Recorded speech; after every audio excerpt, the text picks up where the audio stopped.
بسم اللہ الرحمن الرحیم۔ السلام علیکم ورحمۃ اللہ وبرکاتہ۔ دوستو،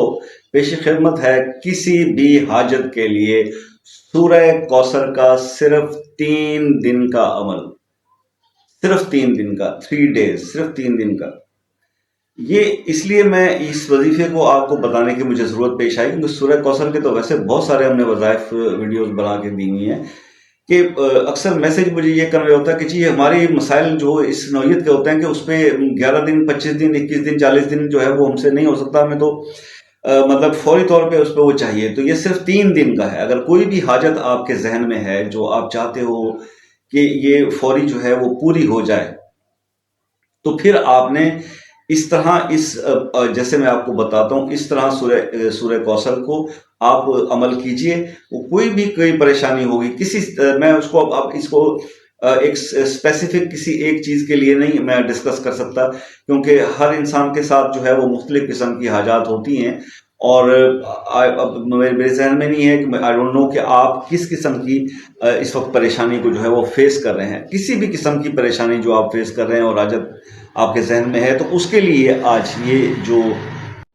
اس کے لیے آپ نے سورہ کوثر جو ہے اس کو پڑھنا ہے۔ اب پڑھنا کیسے ہے وہ تھوڑی ترتیب سمجھ لیجئے، کیونکہ اوبیسلی آپ نے 3 دن میں اس کا رزلٹ آپ کو چاہیے۔ تو آپ کو پہلے بھی کئی ویڈیوز میں یہ بتا چکا، اور کئی اور دوستوں نے بھی، کئی بڑے مجھ سے ظاہر ہے کہ سب بڑے ہیں، میں سمجھتا ہوں یوٹیوب پہ اگر سب سے کوئی گناہ گار آدمی ہوں تو شاید میں ہوں، باقی سب مجھ سے معتبر ہیں، میں سب کی عزت کرتا ہوں۔ بہت بڑے بڑے شیخ الحدیث اور بڑے وظائف بتانے والے اللہ تعالیٰ نے اور مزید دین کی ترقیاں عطا فرمائے۔ میں تو بہت گناہ گار سا بندہ ہوں۔ 129 بار سورہ کوثر کے وظائف آپ نے بہت سارے جو ہے وہ یوٹیوب پہ دیکھے ہوں گے۔ تعداد یہی 129 ہے، تھوڑا عمل میں فرق میں آپ کو بتاؤں گا۔ وہ یہ کرنا ہے آپ نے سورہ کوثر کو آپ نے صبح فجر کی نماز کے بعد، عصر کی نماز کے بعد اور عشاء کی نماز کے بعد، اب آپ نے کیا کرنا ہے، تعداد یہی رکھنی ہے 129 کی، یعنی آپ نے 129 بار ہی سورہ کوثر کو پڑھنا ہے کسی بھی حاجت کے لیے۔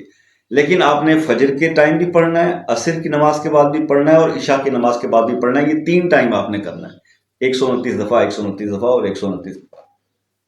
اول آخر دوشیفہ پڑھیں گے۔ اب ایڈیشنل آپ نے اس کو لیے کرنا کیا ہے، تو کیونکہ آپ کو رزلٹ فوری چاہیے نا، 3 دن کے اندر آپ کا جو بھی مسئلہ آپ کو درپیش ہے، آپ نے اس حاجت کے لیے اس کو پڑھنا ہے، تو آپ نے پھر یہ کچھ اعمال اس کے ساتھ سپورٹیو کرنے ہیں۔ سپورٹنگ یہ ہے کہ آپ نے وہی بات جو میں ہمیشہ کرتا ہوں، سب سے پہلے 2 رکعت نفل صلاۃ التوبہ کے پڑھیں گے آپ کامل وضو کے ساتھ۔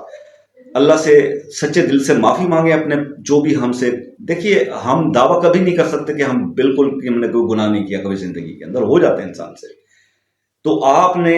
اپنے گناہوں کے اوپر شرمندہ ہو کے اللہ سے معافی مانگنی ہے۔ اس کے بعد آپ نے 2 رکعت صلاۃ الحاجت پڑھنی ہے، اور اس سب سے بھی پہلے آپ نے کسی مستحق کو، کسی غریب کو حسب توفیق، چاہے وہ گھر کی پکی ہوئی 2 روٹی کے اندر تھوڑا سالن بھی رکھ کے دے دیا، تو آپ نے کچھ صدقہ خیرات کر کے، کیونکہ حالات انسان کے کیسے ہوتے ہیں وہ مجھے نہیں پتا، کیونکہ ڈاؤن ٹو ارتھ اور ڈاؤن ٹو باٹم سائڈ پہ ہم لوگ کے حالات چلے گئے، میرے کو پتہ نہیں ہوتا کہ ہمارے جیب میں شاید 10 روپے بھی بعض اوقات نہ ہو کہ کسی فقیر کو دے دیں، تو آپ گھر کی اپنے سامنے رکھی ہوئی روٹی بھی کسی کو دے دیں گے تو صدقہ ہو جائے گا۔ اس کے بعد آپ یہ عمل کریں گے، اور اس عمل کے جیسے ہی آپ 3 دن پورے کریں تو آپ پھر وہ کسی کو اسی طرح سے صدقہ کر دیں گے، خیرات کر دیں گے، تو آپ کا یہ جو عمل ہے یہ 3 دن میں آپ کے رزلٹ آپ کے سامنے لیا آئے گا۔ اب بات دوسری یہ جاتی ہے کہ جب آپ کا کوئی بھی حاجت اور مسئلہ اور کوئی چیز جب حل ہو جاتی ہے اور آپ کو اس وظیفے سے رزلٹ مل جاتا ہے، تو پھر میرا مشورہ یہ ہے کہ پھر اس عمل کو لائف ٹائم چھوڑیں مت۔ کیا دیر لگتی ہے، پھر 3 بار بے شک نہ کیجیے گا، لیکن 129 بار روزانہ پڑھنا اس کے لیے سورہ کوثر کا۔ اگر آپ نے یہ کیا ہوتا، میں سمجھتا ہوں جو لوگ 129 بار سورہ کوثر کر رہے ہیں انہیں پھر کوئی حاجت ریکوائرمنٹ کے لیے کسی اور وظیفے کی ضرورت نہیں پڑتی، کیونکہ وہ ریگولر فیز کے اندر یہ کر رہے ہوتے ہیں۔ پرابلم یہ ہے کہ ہم وہ تو نہیں کر رہے ہوتے، تو پھر جب مسئلہ آ جاتا ہے دین اس ٹائم پہ آپ نے اس کو یہ 3 دن میں 3 دفعہ کر کے پڑھنا ہے، اور آگے آپ اس کو اگر کیریئر میں اس کو ایک ریگولر وظیفے کے طور پہ، ورد کے طور پہ، ذکر کے طور پہ اس کو اپنی نمازوں کے ساتھ پڑھتے رہیں گے، تو دین آپ کو فیوچر میں کوئی پریشانی نہیں آنے والی۔ تو بس یہی آپ سے آج کا ایک وظیفہ ڈسکس کرنا تھا۔ اللہ تعالیٰ عمل کی توفیق عطا فرمائے، آپ کی پریشانیاں حل کرے، اور جو بھی مسلمان کہیں بھی حضور پاک صلی اللہ علیہ وآلہ وسلم کے امت میں سے جو کلمہ محمدی پڑھنے والے جتنے بھی لوگ ہیں یہاں پر پریشان ہیں، اللہ ان سب کی پریشانیوں کو دور فرمائے. آمین کہہ دیجئے میرے ساتھ، اور میرے حق میں بھی دعا کیا کیجئے کہ آپ کسی طرح سے خدمت کرتا رہوں. ملتے ہیں نیکسٹ ویڈیو میں، تب تک کے لیے اللہ حافظ.